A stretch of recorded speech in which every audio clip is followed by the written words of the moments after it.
Kasabay din ang pagdiriwang na ika-128 selebrasyon ng Araw ng Kalayaan, dinagsa ng libo-libong job seekers ang Mega Job Fair na inorganisa ng Department of Migrant Workers. Si Angelo Calixtro para sa 13 sa tanghali. Libo-libong job seekers ang nakihalahok sa 128th Philippine Independence Day Mega Job Fair na pinangunahan ng Department of Migrant Workers o DMW. Isa sa mga nag-apply si Kenneth Arcaya, isang first-time job seeker mula Gumaca, Quezon, na maagang bumiyahe upang makahanap ng oportunidad sa ibang bansa. Ayon kay Arcaya, pangarap niya makapagtrabaho sa abroad upang makatulong sa kanyang pamilya. Ang goal ko po kaya po ako nag-apply po ng work is para po matulungan po at makapag-provide po ako ng mga needs ng family ko. Dagdag niya, malaking oportunidad ito para sa kanila ay naghahangad na makatulong sa kanilang pamilya at nagpapasalamat sila sa mga ganitong programa ng DMW.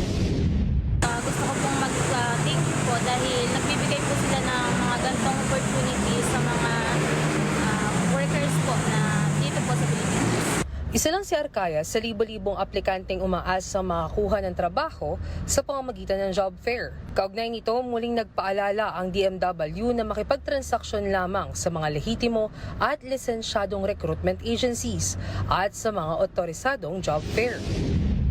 Una, makipag-transact lamang po sa mga lehitimo at lisensyado na recruitment agencies. Madali pong makita yan, nasa DMW website yan. Pangalawa po, tiyakin na lehitimo rin po yung job order. Madali rin po makita yan, nasa DMW website po yan.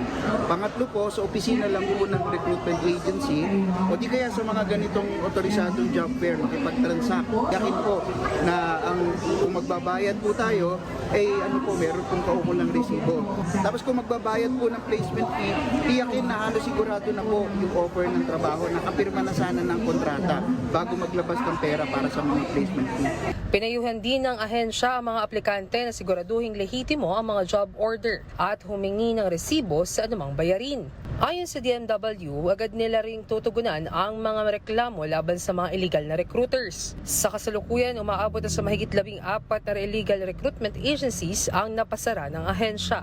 Sa pamamagitan ng mga programang tulad ng mga Mega Job Fair, patuloy na binibigyan daan ng DMW ang mga oportunidad para sa mga Pilipinong nagnanais magtrabaho sa ibang bansa habang tinitiyak ang ligtas at legal na proseso ng pag-a-apply. Angelo Calixtro ng IBC News para sa 13 sa tanghali ng Congress TV.